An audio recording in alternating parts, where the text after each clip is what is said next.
Ashley, welcome to the Happy Healthy Caregiver podcast.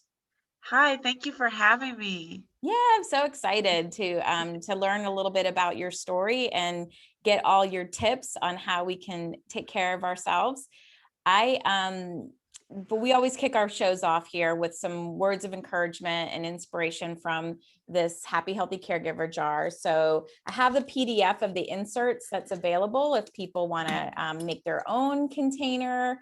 That's always an option, but I would love to get your thoughts on this, Ashley. It says, oh, this is perfect. So it says, take time for yourself to make sure you stay strong.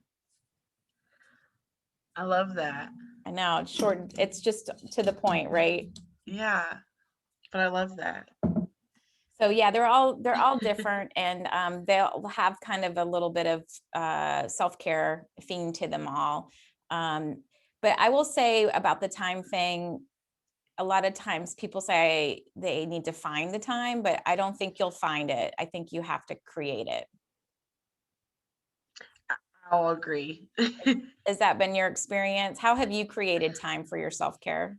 Y- I mean, it's just like you said, you have to create it. And I still find myself, even though this sounds really crazy, I have to write it down, like my Like an own appointment? self-care. Uh-huh. Or Mm-hmm. else it doesn't happen.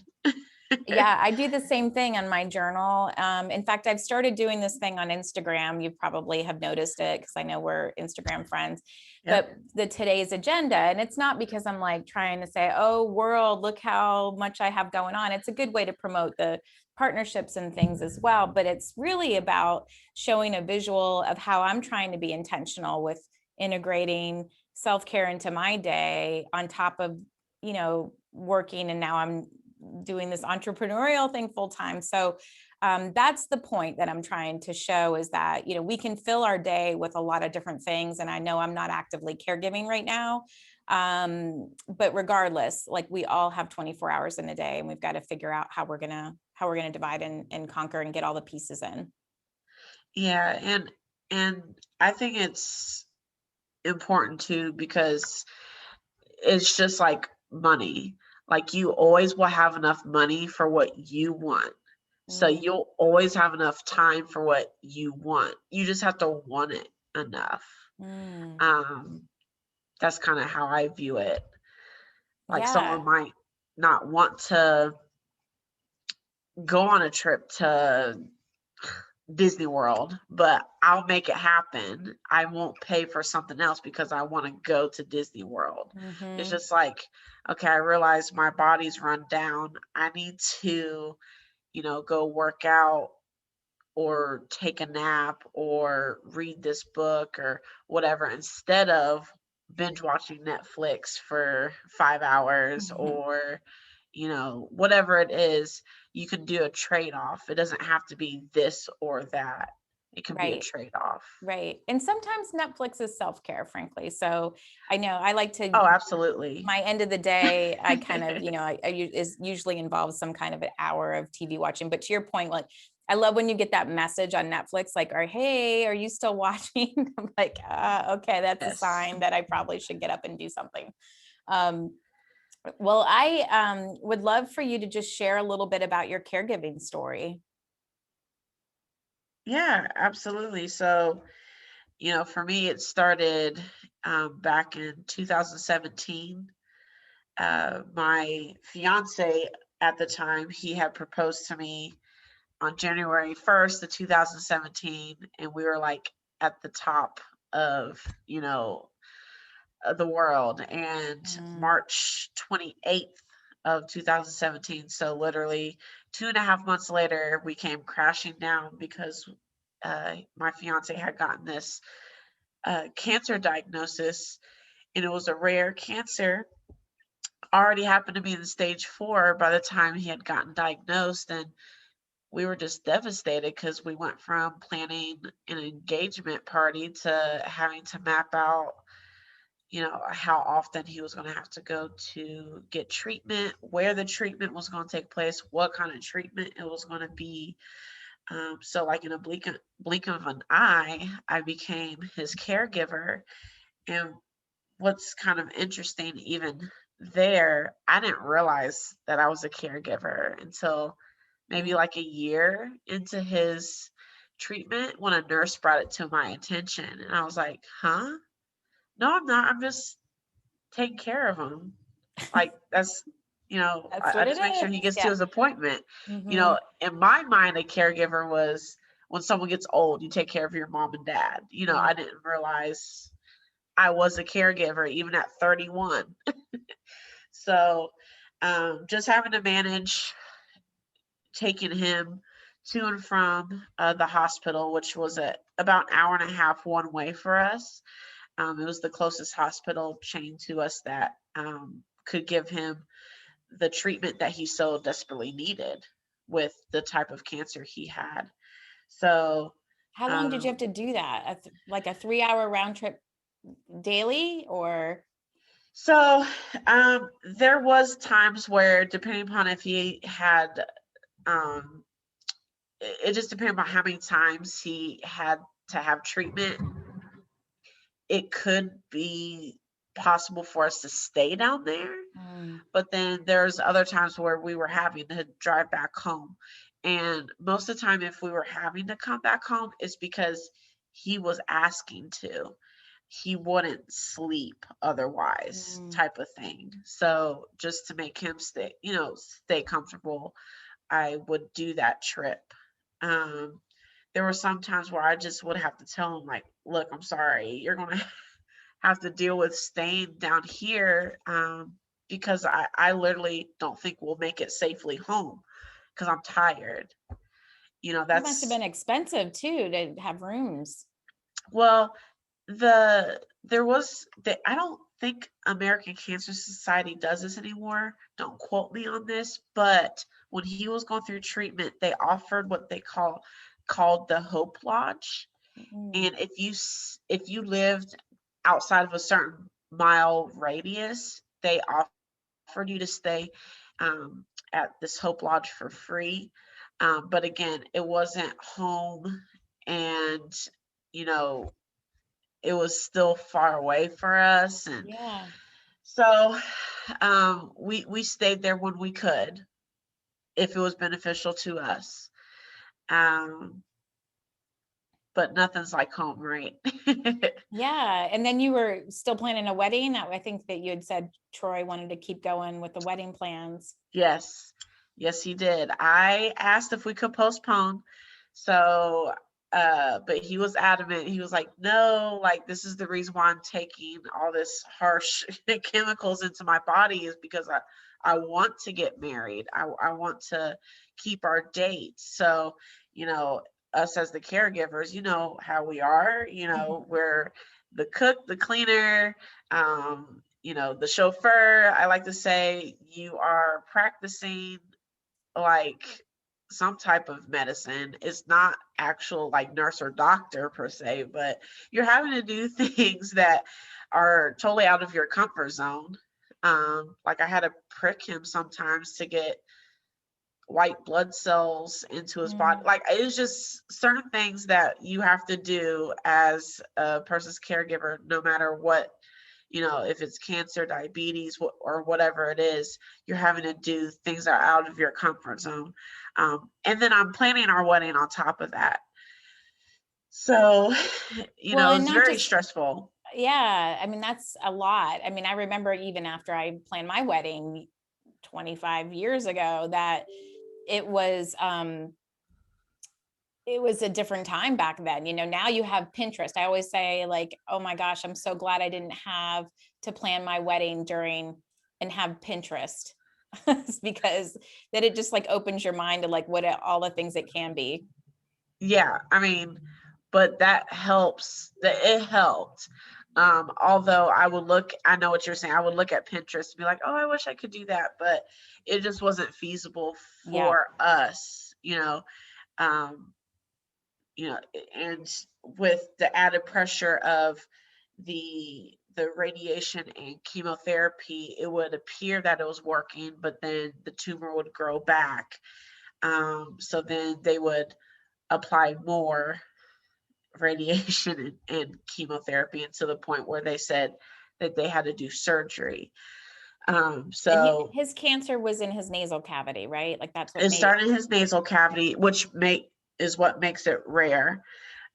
So because the chemotherapy and radiation weren't, it didn't have lasting effect on the tumor, they went ahead and did surgery, and this major surgery was about 6 months, Mm, 7 months before our wedding. And I left him one way and he came back a totally different way. So during the surgery, when they opened him up and they realized how far stretched uh, the tumor had made, like his nasal passageway, it broke some of his skull bone.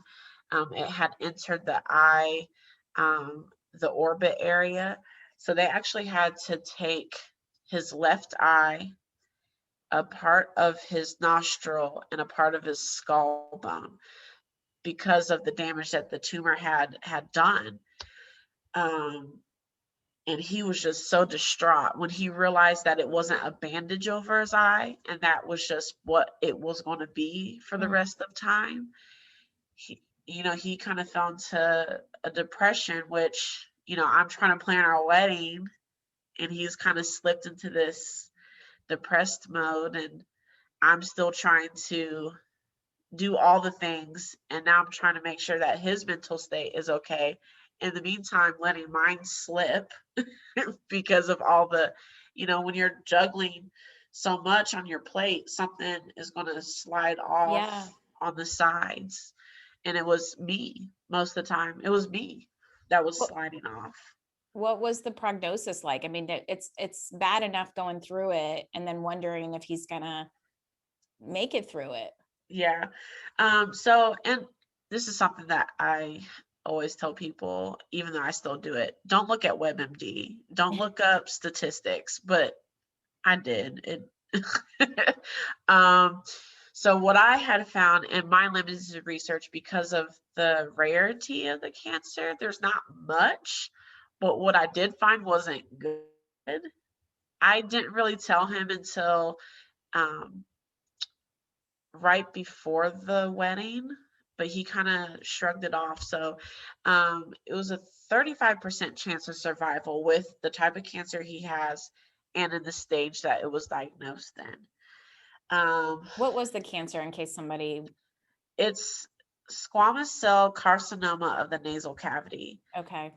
And squamous cell carcinoma cancer is what they say the typical cancer. And what makes it, but what made his rare was the placement of it. So Mm. then it made it hard to attack and get, Yeah. shrink and get rid of.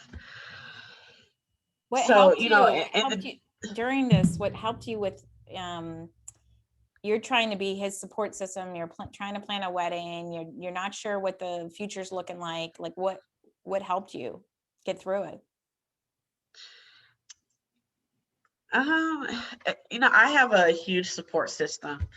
Um, I didn't really know anybody my age that was going through the things that I was going through. Mm.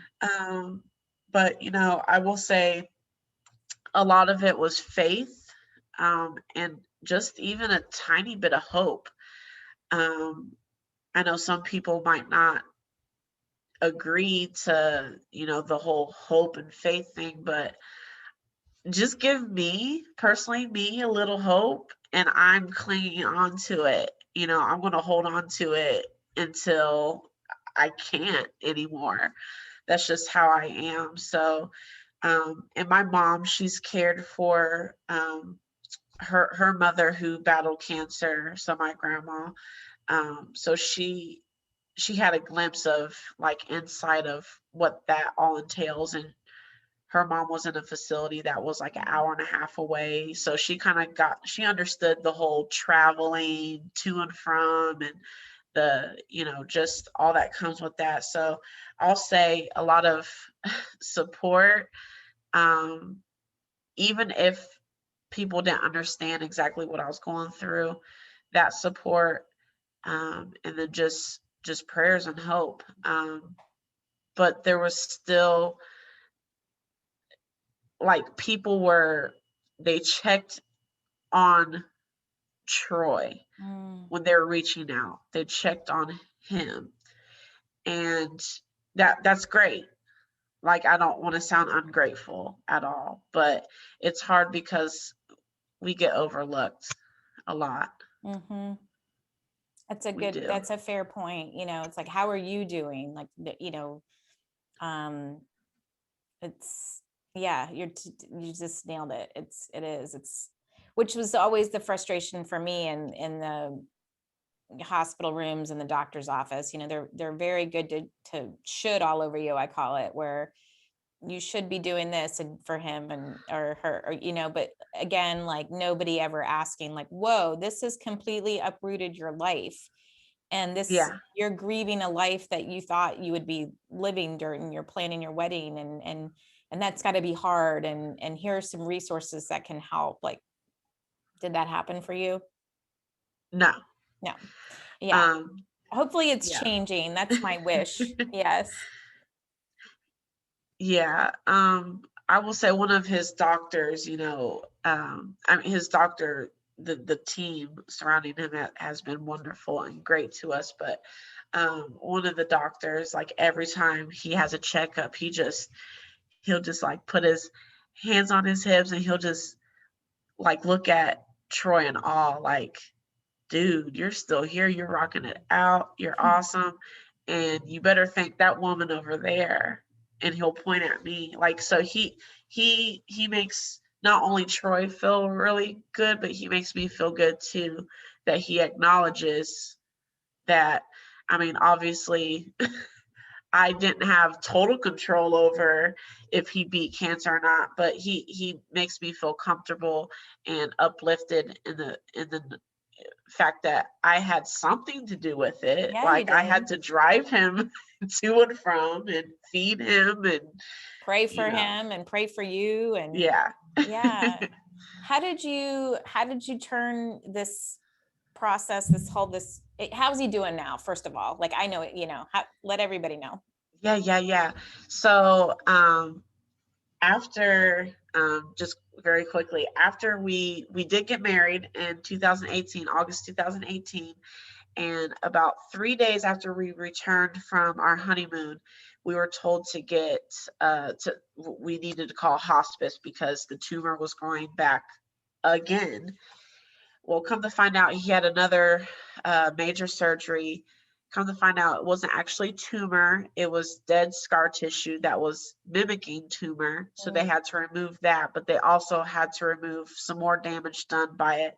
So they removed more of his skull bone and some of his brain in that second surgery.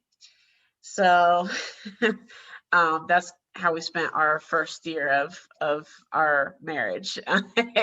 And he had a little bit more chemo, immunotherapy.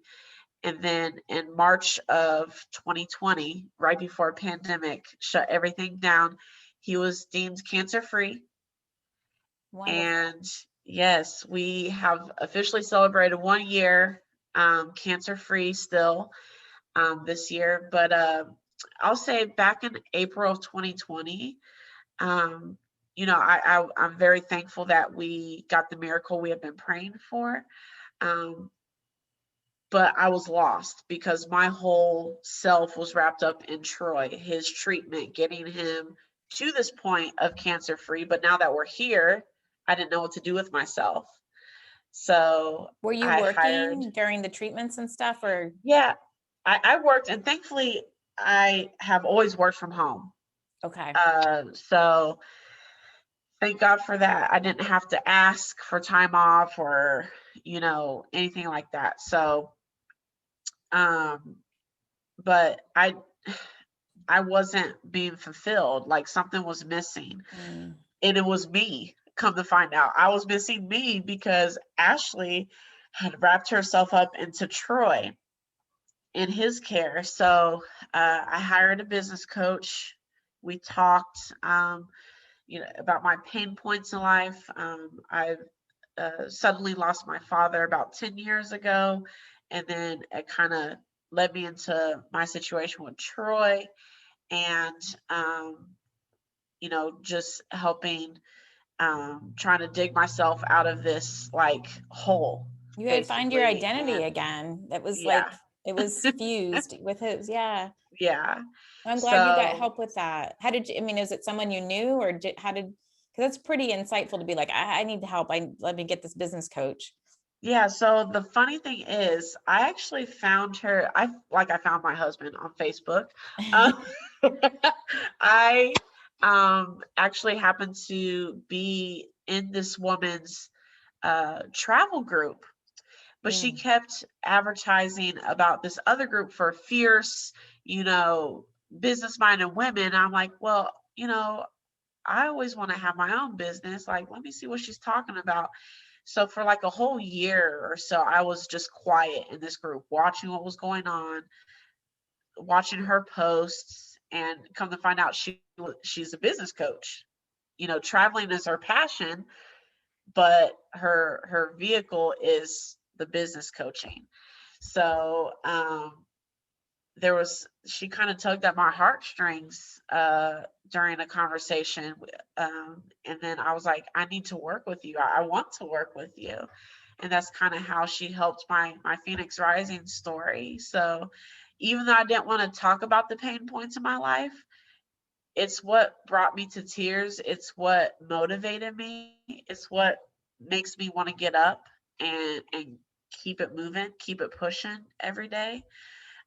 So just working with her is how Timeless Dream Events was born, and planning different type of events, weddings, birthdays, showers for the terminally chronically ill and their loved ones, becoming a caregiver advocate. I think I reached out to you in the infancy of my Timeless Dream Events and caregiver advocacy, and we've just been talking back and forth. So I always will appreciate you, Elizabeth. But Thank you. so Well, and yet, right back at you. I mean, I know you put together the treat yourself self-care yes. kits, and so you had put the just for you daily self-care journal into that, and yeah, and then just it's funny because there wasn't a whole lot of stuff like 6 or 7 years ago, but now there's a network of all kinds of people. Like you think about, I mean, there's 53 million caregivers.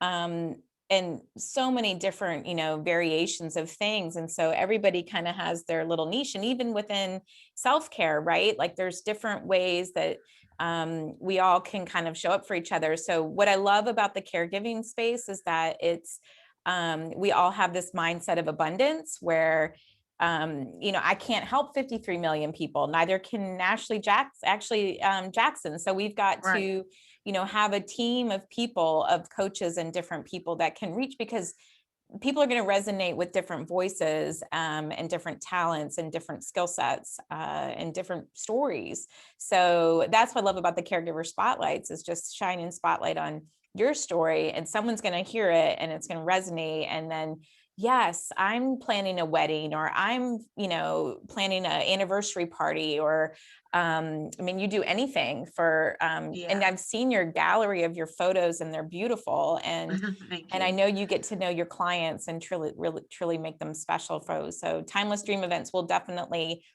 link to that. And then you had another win recently. You launched your book. Yes. Yay. I know it's like it's birthing a baby, really. Yes. Thank you, because my family thinks I'm crazy. No, Like you're not crazy. Anybody who, I mean, here, everybody's got an idea for a book, right? Like, I mean, we all have a book in us, but to put it into action and execute it and go through all the decision making and just keep showing up and putting effort into it, you've got to be consistent and persistent. So it's definitely something we're celebrating.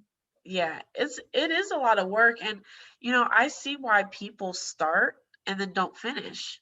Hmm. And thank God for people like my mom and Troy in my life, because there are times where I said, you know what, I'm gonna have to just give this a break, like, and I mean a year, like let me just hold off. They said, nope, now's the time. It's in your heart. It's in your mind. You got to write it. Just finish it.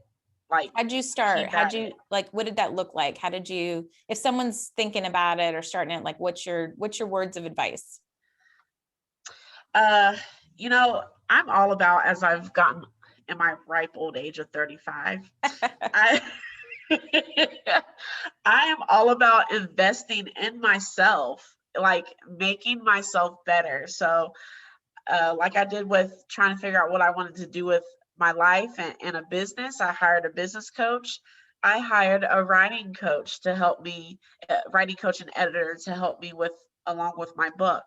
And the tips and tricks that I learned from her that brought this book out, when I read my book, I'm like, I did that. Like Oh, that was from here in my heart, my head and my heart.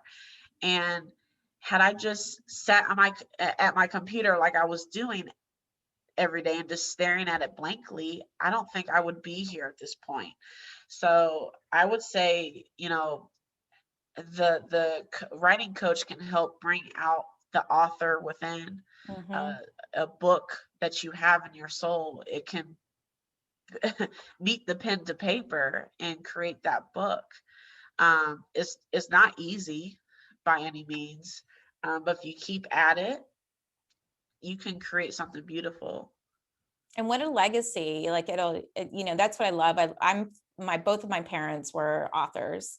Um, yeah, my mom wrote chapter books for children based upon, she lost her first husband when he was in his early 30s. She had 4 kids under the age of 10 and he died of leukemia. And then, there was a little hiatus, and then she married my dad and had me and my sister. So there's a 6-year gap between me and my older brother. And so she wrote on a typewriter. It was like a book about animals and grieving and real adult problems, but in a way that kids can understand. And then my dad wrote a book about his drops. He was in the bucket business. He had a lot of wisdom and business advice, and so thoughts and musings. And so I'm so grateful as a daughter to have these items. And then, that's what I'm hoping, like, too, with the journal is like, yeah, I wrote the journal, but the amazing thing is like when people fill out the journal with the daily prompts, like it's a legacy of something that you can leave behind, that so people can Right. kind of figure out who you were all about, like what was important to you, what did you value. And how cool is that when you're like some great great grandkid, trying to figure out who this little block on their family tree was. Exactly. Oh, that's So beautiful. Yeah, because I love anything to do with the legacy. So I just want to carry out the legacy, that my dad, couldn't finish walking out. Or I want to be the one to, walk it out and then keep passing that forward. So is I he your love that. hero, your dad? Oh my Or gosh.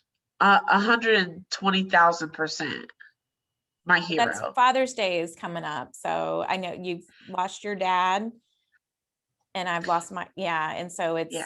they're still with us. My dad's birthday and Father's Day both fall in June. And so I always try to do something to think of him. I make my kids like share stories about Pippi, they call them, or Oh, he loved Kelly green. So I love to wear, green, or and just think of sayings that he would say. So it's just like something to bring the memory alive, sure. um, so to keep that going. Yeah, that's why I actually chose that Father's Day weekend to officially launch my book. Was a Mm, nod to my dad, nice. because the first like third of my book, it's called Lost Travel Found, and it's kind of almost separated into 3 different portions about my dad and Troy and other influences in my life, such as travel, music, all kinds of things. So yeah, it's a nod to my dad, who would have been just over the moon knowing that his daughter wrote a book. So I'm going to kick it off on June the 18th with some virtual events, and then the 19th, I'll have an in-person book signing, which the community is pretty interested in, and I'm excited now that things are opening back up and we can do things safely. It's Yeah. What it's part of the world are exciting. you in? Where are you? Ohio. Ohio. Okay.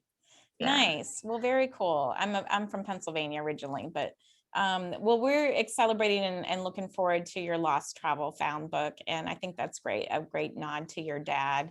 Um, what does self-care look like for you? What did it look like, in the throes of caregiving, and what does it look like for you now? What was self-care then? Um, oh gosh, I think I was happy during the midst of caregiving.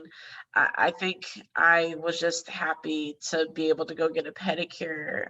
And that was like maybe once every 3 weeks, and just be happy with that. In a massage Um, chair, like that's the best. yeah, Yeah. yeah. But now I, have learned that just taking 3 to 5 minutes and building from there is doable as well. So, that's how I started writing my book, taking 3 to 5 minutes to just journal, not necessarily thinking I'm writing a book, but just taking prompts like from you got your journal, you've Mm-hmm. taken some prompts like that and just writing. And before you know it, like you'll keep adding more time. And then you might even have a book later, who knows?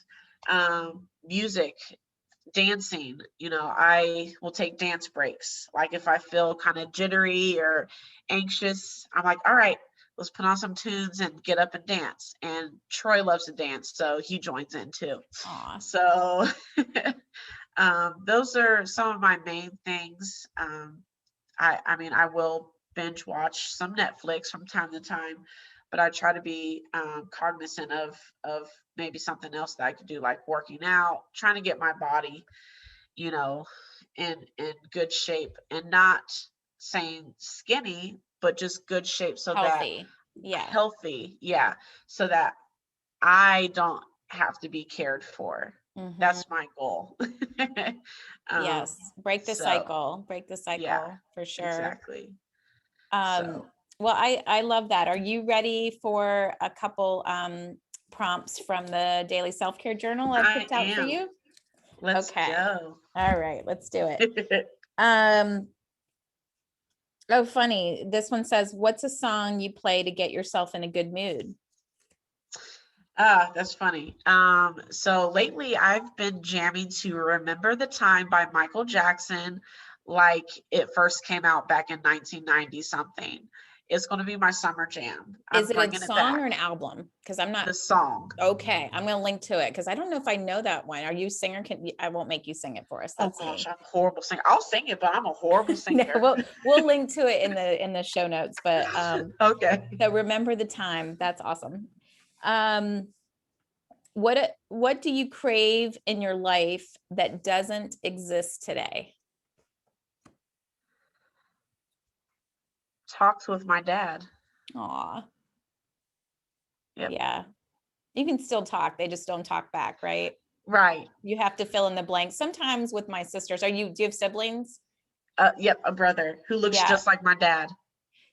Just like him. So I would say to like, my dad was like my go-to for business advice, financial advice, big decisions.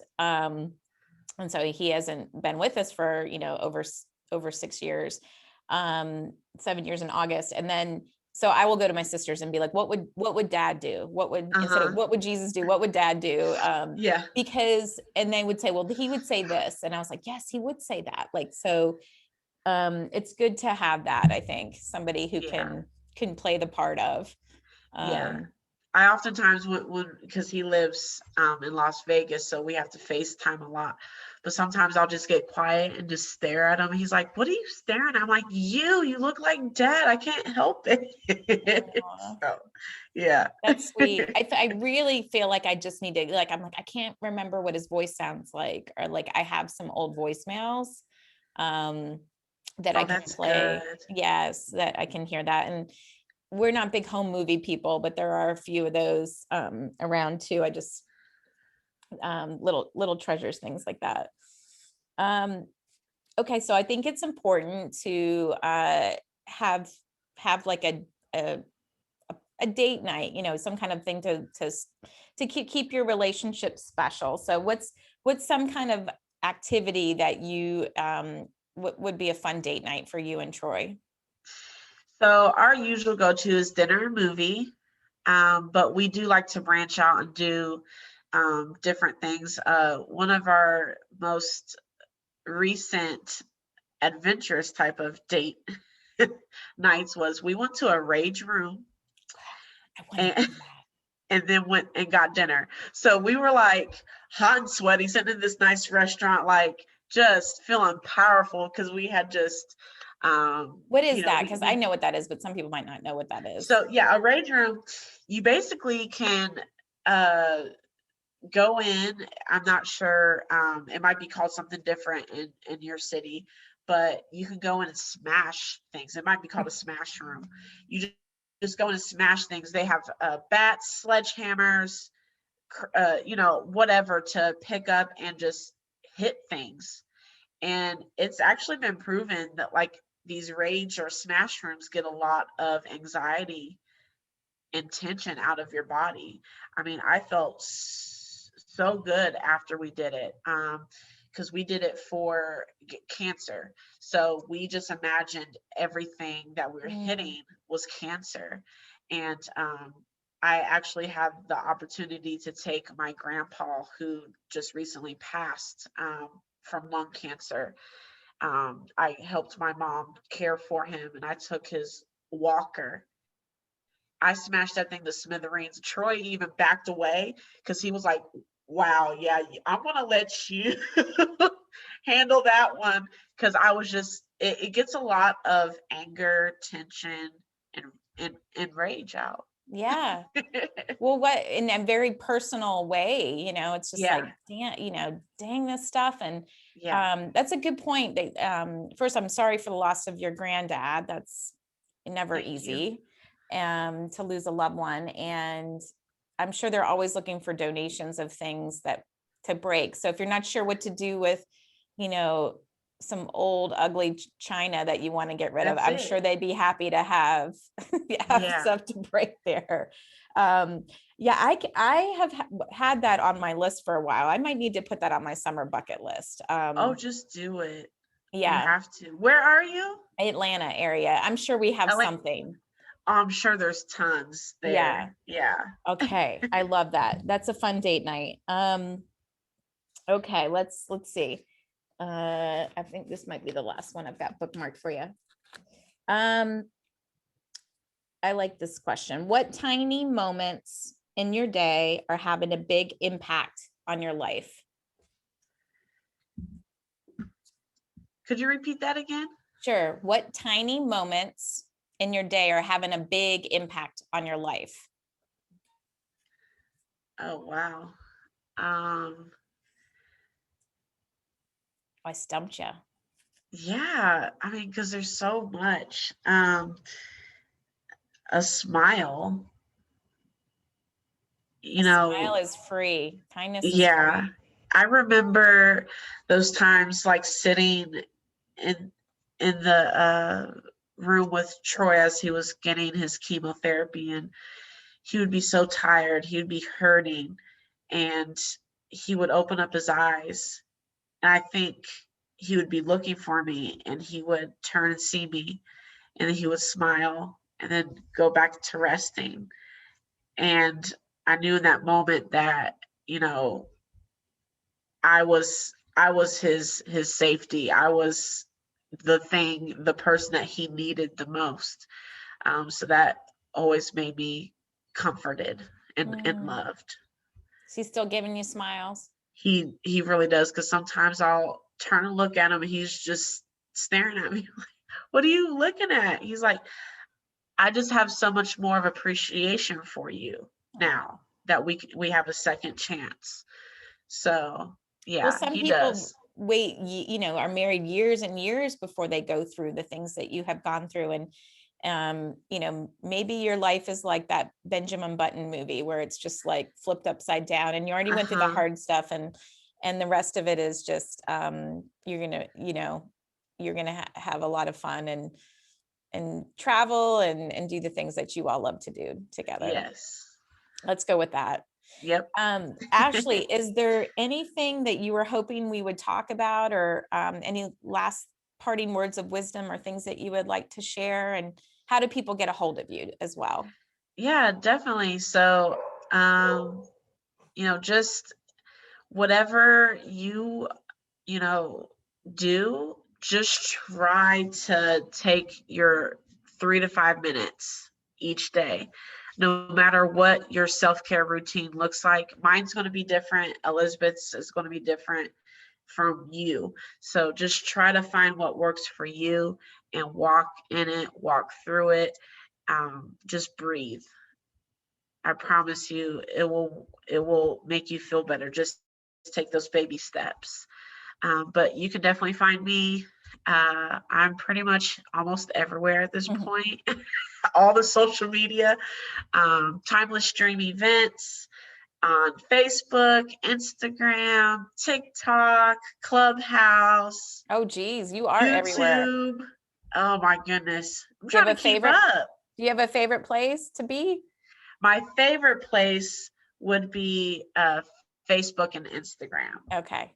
for Yeah. sure. I'm finding my favorite place lately is Instagram. I just find it's easier. It's just like, Yeah. it's very visual. It's awesome.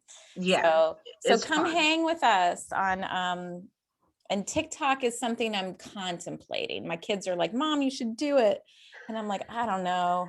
You It's know, I broke down because a lot of event planners are starting to showcase what they can do on there, and the younger generation is so much more visual. So I'm like, I guess I'll get on there. and you're, yeah, we're a little bit younger than I am too. So, but we will link to all the places in the show notes, and encourage people to check out your book, Lost Travel Found. And I just want to, Yes. you know, I think that your story is inspiring. And for those of you watching on YouTube, our recording, you can see that she's got an illuminating smile. So Thank you. yes, I think that's wonderful. So I wish you all the success, and thank you so much for coming on today.